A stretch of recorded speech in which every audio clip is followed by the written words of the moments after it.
दूरदर्शी महाराजा सयाजीराव गायकवाड़ की नगरी वडोदरा शहर, जिसके हर हिस्से को एक बड़े विजन के साथ बनाया गया था, लेकिन अब आलम कुछ यूँ है कि यहाँ दूर दूर तक सीधी सड़कें तक नजर नहीं आती।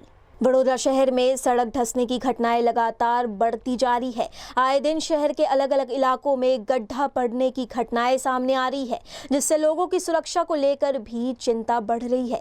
ताज़ा घटना कारेली बाग क्षेत्र स्थित संक्रामक रोग अस्पताल के मुख्य प्रवेश द्वार के पास की है, जहां अचानक सड़क का एक हिस्सा धंस गया और बड़ा गड्ढा बन गया। अस्पताल के मुख्य गेट के पास गड्ढे पड़ने से स्थानीय लोगों और वाहन चालकों में भी चिंता का माहौल देखा गया।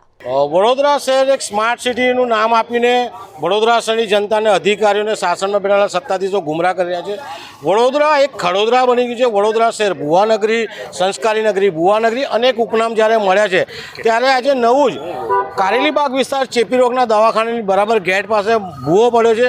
ભૂવા પડવાના કારણે પાણી લીકેજ, ડ્રેનેજ લીકેજના કારણે ભૂવા પડે છે, અને જ્યારે ભૂવા પડતા હોય છે ત્યારે અધિકારી, કોન્ટ્રાક્ટર આ બધાની જે મિલીજુલી ચેન સિસ્ટમ ચાલે છે, ટકાવારી ચાલે છે, ટકાવારીના કારણે વ્યવસ્થિત કામ નથી કરતા, જેના કારણે લીકેજીસ થાય છે।